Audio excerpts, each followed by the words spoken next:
You are now listening to The Perfect Prana with Kyah Ann.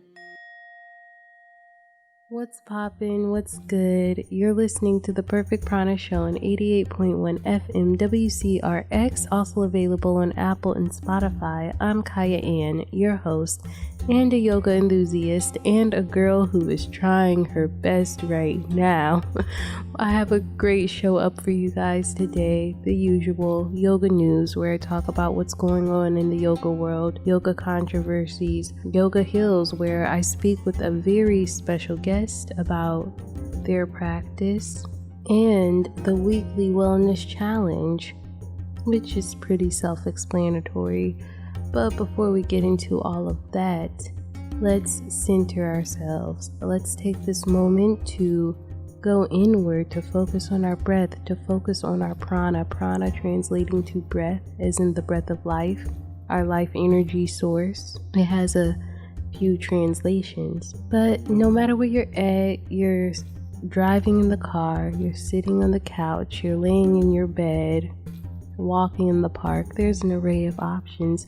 Let's just take this moment to lengthen out our spine. So sit up nice and tall, stand up nice and tall, or even lengthen your spine while laying down to allow breath to effortlessly move through your body. Relax your shoulders, lengthen your neck, relax your jaw, relax your eyebrows. Maybe soften your gaze, maybe close your eyes. And take a deep inhale through your nose.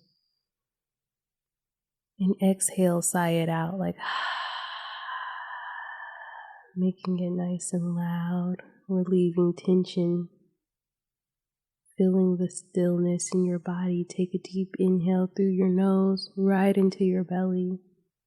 Let the breath travel past your rib cage, past your chest, filling all the way up.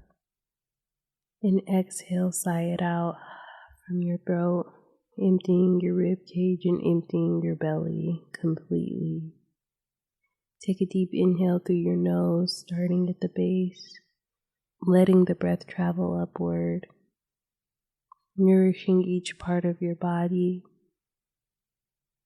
And exhale to sigh it out like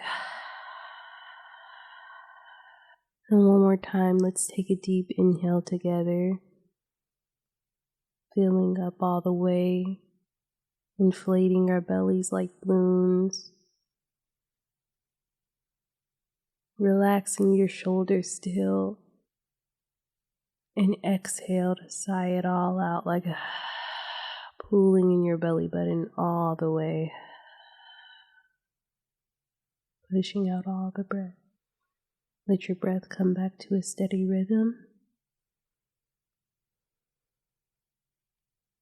And I am centered. Let's get on with the show. Yoga news. Usher under fire over yoga retreat with Russel Simmons. Not a good look.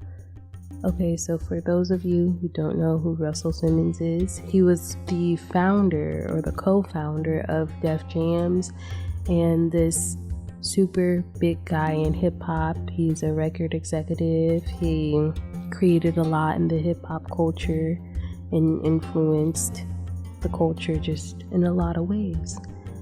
I don't need to tell you who Usher is. If you don't know who Usher is, then come on, Super Bowl, come on. Anyways, Russel Simmons now, he's in this part of this career where he's a yogi. He did all his business stuff, and now he is an intense yogi. He owns a resort. I believe that he owns it. Either that or he promotes it. But he has this resort, and it's a lot of yoga retreats happen at this resort, and it looks like he leads these retreats. They're probably expensive. Anyways, of course he invited Usher to the retreat. And he posted Usher up like, hey, Usher in my retreat, we're doing yoga. People had things to say. Actually, Kamora Lee, Russel Simmons' ex, posted about it. She said, that they are some wild boys. So basically in the post, so everybody's been getting on him, including Kimora Lee. Why are people getting on him? Well, one thing is Russel Simmons was under fire for a bunch of sexual assault allegations.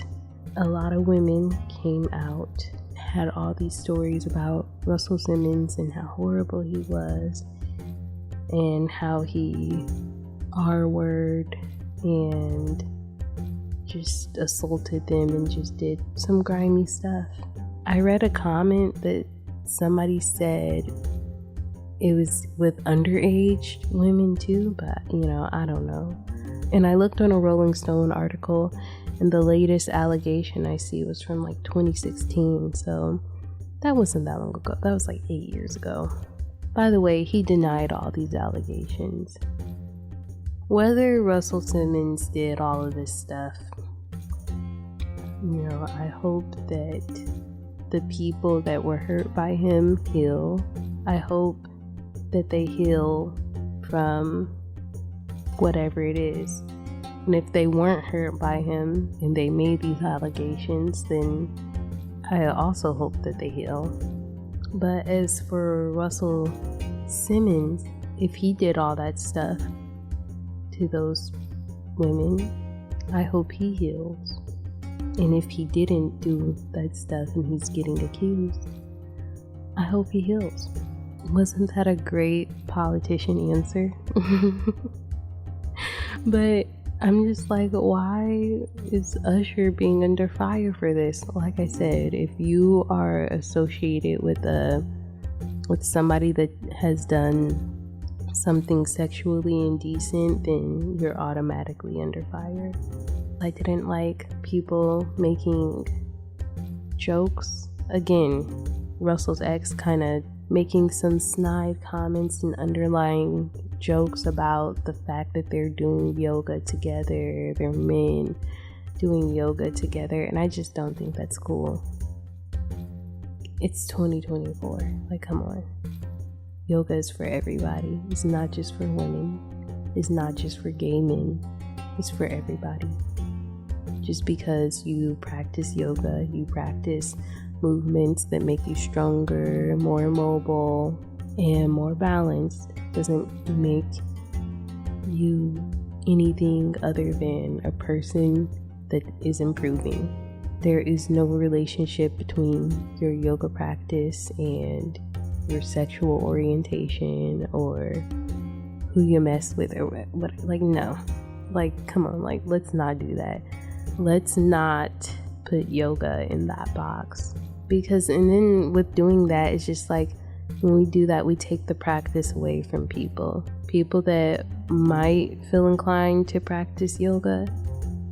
When we're making fun of other men for practicing yoga and other black men for practicing yoga and emasculating them, then we're taking that away from men that might feel inclined to practice yoga. And that's not cool.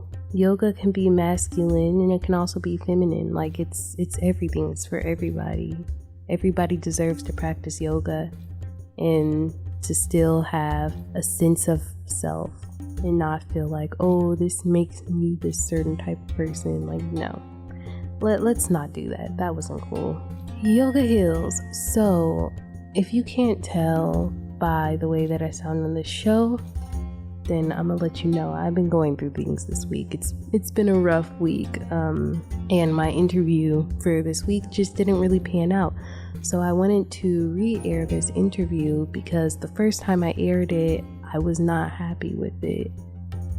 It was really bugging me because I messed up the audio and I had a deadline, so I still turned it in, but I was just really like, this sounds horrible. I hope nobody listens to this. So it's been living in my mind rent free. So I'm going to take this week to correct my wrong, re-air the interview with some better quality audio. And yeah, this week's guest, Amy Stoles, she was in my teacher training. She is a lovely, bubbly, fun personality. She's been practicing yoga a long time to help with her mental health. She teaches children with special needs, and she loves dogs. Hey, Amy. Good. How are you, Amy? We're living the dream. I teach yoga tonight at Centered. Yes, that is so good. So, when did you start practicing yoga, and why do you still practice yoga? When I was in 3rd grade, I had terrible anxiety. So, for background reference, I am adopted, and I think like growing up, I had some pretty bad separation anxiety. I told my mom she can like write a book about it because it was so bad. And so I just had like I could barely get through school, like 1st and 2nd grade. I would just cry the whole time and my mom was like, she's gotta do something, she's gotta do something. And so my mom was like, I just think she needs to find something that can like help her like be calm and just like breathe. That was like the whole goal. And so then we started doing yoga. And that was actually I did like a little it's called like Yoga Kids Camp. And it was like a summer camp and it was like 3 days a week. We did yoga for like 3 hours. And it was actually great. And that is how I like initially got started. But actually, I was a dancer at the time too, and I danced at Joffrey for a really long time, studying ballet and all different types of dance. And I've always really liked movement. And in like high school time, I was like, oh, I'm a professional dancer. And I did the whole dance thing and danced in college, was one of those like sideline cheer dancer pom girls. But then after like college, I was like, oh my gosh, like I'd always like in college and high school, like done yoga on the side, but not as heavily as I did dance.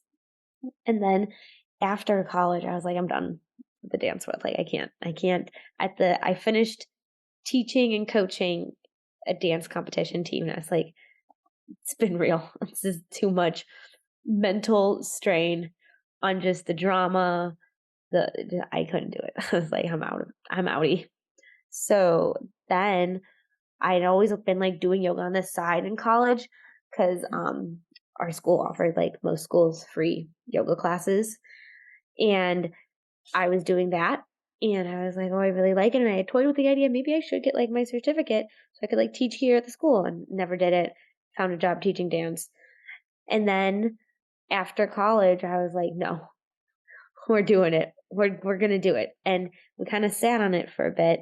I started my first year teaching. It was really stressful. I did yoga on the side at home, just like on YouTube videos or classes. I'd pop into the Core Power because it was like literally across the street from me at the time. And then my friend got her yoga certificate. And I was like, oh, I can't believe she had the audacity to do it before me. And so that I was like, no, I have to go get mine. And so I was like terrified because I was like, oh my God, we're supposed to do all this in a month. But I was like, this is the only time it's going to work for me. So that is how we did the yoga certificate, how we got to this point. So I guess, long story short, I've always had yoga around in my life, but more so in my like later adult life at the ripe age of 24. I've been doing it more frequently and using it more as more of a emotional and mental connection and less of a like workout. I don't even know if that answered your question. A lot of words. Well, yeah, I mean, I guess it was really like, why do you still practice yoga? You said as a mental and emotional connection. What does that mean? I think it can mean so many things to so many people, but I feel like for myself, time that I get to, I'm very bad at spending time alone, like with myself. And I feel like dance has always been like, oh, I'm okay spending time with myself. I felt like beautiful when I danced and I was able to like, I'd come out like so, my mind was just like clear and I was able to like express emotions through dance that I like couldn't in like words. And I feel like yoga has kind of like done and served that same purpose. Just being able to sit with tough emotions because sometimes it's like, hard to just sit with not bad emotions, but hard emotions and just sit there. But yoga kind of like allows you to open up that space for yourself to be in that vulnerable position. And then I think it also allows you to be focused on you, which can be really hard sometimes. So, at least for me, it's so hard. I'm like, well, I could be doing this, but I could like also like, what am I going to make for dinner? But what I'm like, it's so hard to just focus on you. And yoga kind of gives you that opportunity to be like, okay, let me just think about my body and my headspace in this warrior two. And that's all we're thinking about right now. Doesn't matter what we're making for dinner in 2 hours. That's what we're doing right now. Oh, please, no, Kobe. Come here. That's actually really relatable. I feel like I feel beautiful when I'm doing yoga. Sorry, I'm like straight up here fiddling right now. So I'm like, yeah, I'm messing holding with. an otter. Yeah, but I feel beautiful when I'm doing yoga. I'm not like a, you know, I like to dance, but I'm never like became like a really, really good dancer or anything like that. It's something I used to do when I was little. Like I used to take dance classes. Then I went through a time period in life where I was embarrassed to dance or like to even move at times because I was embarrassed in like my body. Like, man, I probably look really silly doing whatever it is. So it's just sometimes you just become complacent. But I will say, post YTT, and actually even a little bit before YTT, I've just found myself really getting into yoga and feeling like that beautiful and all free and flowy how you feel when you dance. Yeah. So it is truly a nice experience. I do it when I'm alone a lot too. Like if I don't know what to do, I'm like, okay, I guess I'll just I'll just do some yoga. seriously. So it's definitely helped me be alone. How is life post YTT? How have you noticed any changes? Well, I definitely can't meditate for 30 minutes anymore. I was like, I'm gonna keep doing this. And I think we have to like my dog is like hacking up along next to me. Um, I feel like I have to like build up to 30 minutes again. Like I can do 15 pretty easily. I don't know, something about the threshold of like 30 is real challenging nowadays. But during YTT, I could get through it pretty easily at the very end. So that's disheartening. But post YTT, I feel like,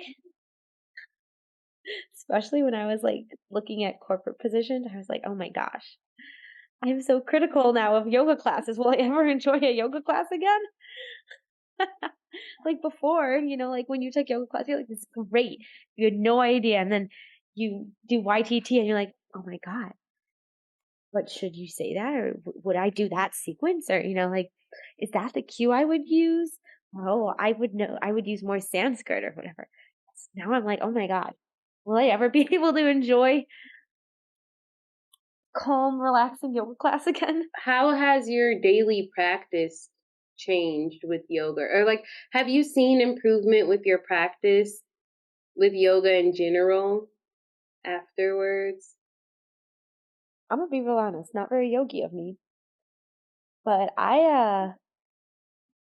after that, I didn't do yoga for quite some bit at a time. I was like, I need a break. I need a hot minute real quick. And so I kind of took a break. And then I've like only recently started up because I took like, I was looking at potentially positions of teaching yoga. And then I took Paris's class. And then I had a demo class. So now I'm kind of like back in the groove. But for a hot minute there, we had a solid break, a break in the action there.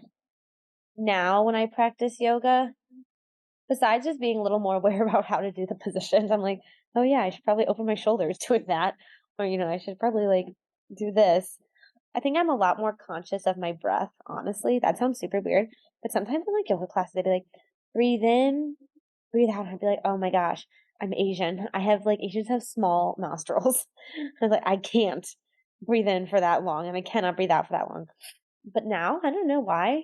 And I don't know if it's because we did some, like pranayama practice and education on that, or if I just like care more. I don't know. But now I actually kind of do the breath. I actually use the Ujjayi breath because sometimes I'd be like, I'm not breathing like that. I'd be like, I'm Asian. I have to breathe in through the nose and out through the mouth. It can't work else in another way. That's honestly beautiful, though. Breathing is important. This is the perfect prana show, after all. Thank you so much for sharing your story. I just remember talking about our stories and kind of like who we were, how we got to the points where we got to in training. And I loved hearing everybody's story. And it was all so different, but we were all like in the same place. But I guess that kind of inspired this section for the show. Yay! Well, I'm so happy to be here. Thank you so much for having me.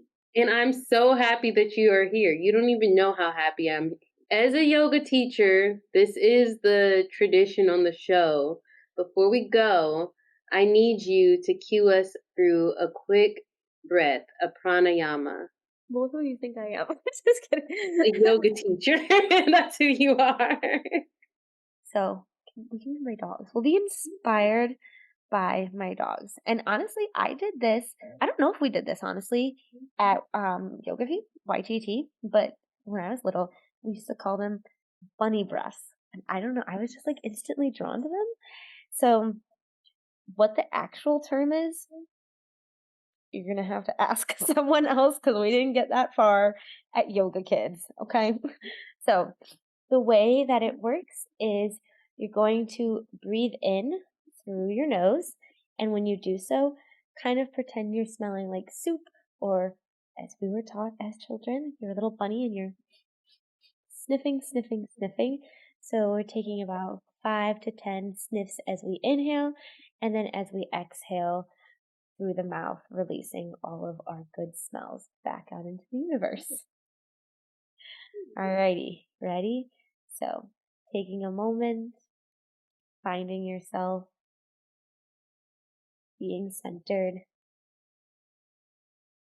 and breathing in through your nose, quick little bunny breaths.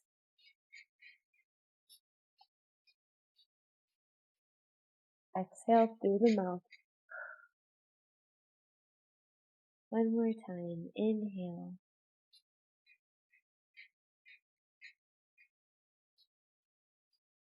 Exhale through the mouth.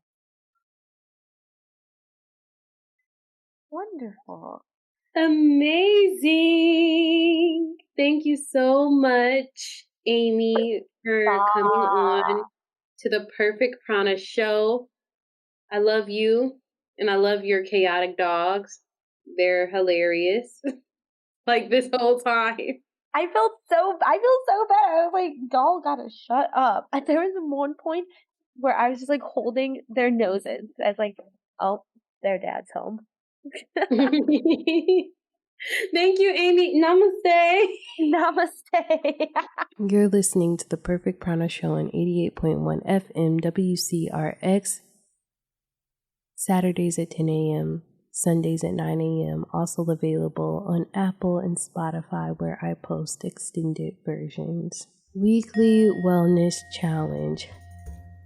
Last week's challenge was Saucha, cleanliness. Anyways, I said you can practice cleanliness however you want. And boy, oh boy, did I practice cleanliness. I feel like being sick is practicing cleanliness without a doubt. And honestly, it's a forced way of practice cleanliness. If you don't cleanse, if you don't rest, then your body will force you to do it. It will do things that are very uncomfortable that are in fact cleansing, and it'll force you to rest, but it's very uncomfortable. I've been struggling with this whole throat infection, which is really, really funny considering that my whole thing is the voice, and I can't even come on here and strongly speak to you guys this week. It's been rough. I still look, I love it. I love the show. I love everybody that listens. So I was like, I'm gonna show up irregardless of what's going on. I'm going to go in, I'm going to record, I'm going to air an interview, and we're gonna see it through. But trust me, it's been struggling. But do I feel like I practiced cleanliness this week? Yeah, I feel like I did. Like I said, sickness to me is automatically a cleanse. You know, it's like you might, at least I crave a ton of fruit when I'm sick. Like a ton, dude. A ton of fruit. I crave a ton of water. Like my water and fruit intake and my soup intake and my tea intake goes up by like 70% when I'm sick. And yeah, so my body is trying to ward off whatever foreign toxicities are out there. My body's like, nope, we're trying to get rid of that. We're trying to not let that through. So yeah, it's been interesting. Anyways, this week's weekly challenge, Santosha, contentment. The whole concept of this contentment is look within yourself. The happiness is within you. Choose the happiness. Choose to be yourself. Choose. You know what I'm saying? Do you get what I'm saying? Anyway, so that's my understanding of Santosha. How are we going to honor that this week? Gratitude. I would say this week's weekly challenge, I'm going to leave my journal by my bed or on my bed. Every morning I'm going to wake up and I'm going to write down 3 things that I'm grateful for. It could be the same thing every day. You could write down the same thing every day, but I would say write down 3 things that you're grateful for. Every morning you wake up, first thing you do, reach for that journal. Write down 3 things you're grateful for. Practice that gratitude.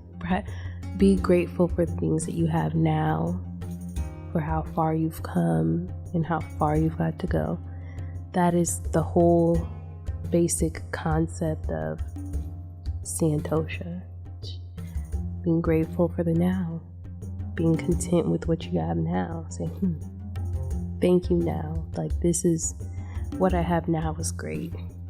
Also, you know, my last episode was all about the Kundalini situation. So if you would like to see a video of a Kundalini awakening or a Kundalini spirit, then follow me on Instagram at consistently Kyah. Consistently spelled with a K. Kyah spelled Kyah. I posted it on there, and I honestly just think that they're funny to watch. They tickle me, so you know that might make you laugh. So go check it out. It's on Instagram. Before I go, I'd like to leave with a quote. I was watching The Wizard of Oz and I heard this quote and I felt like it stuck with me. I was like, whoa, that was kind of profound. You know, it sent me into a bit of a thought. Literally, the Wizard of Oz, he says, a heart is not judged by how much you love, but by how much you are loved by others. And that's just to say that the love that we get from other people is a testament to our hearts. So even if I'm feeling like I don't get that much love from other people, maybe I need to start being a better person. Maybe I need to be a better person so people love me, and that can be a testament to how pure my heart is. I don't know, I liked that quote. Anyways, we're gonna end this show. Thank you for listening to the Perfect Prana Show on 88.1 FM WCRX, also available on Apple and Spotify. May the light and darkness within me bow to the light and darkness within you. Namaste.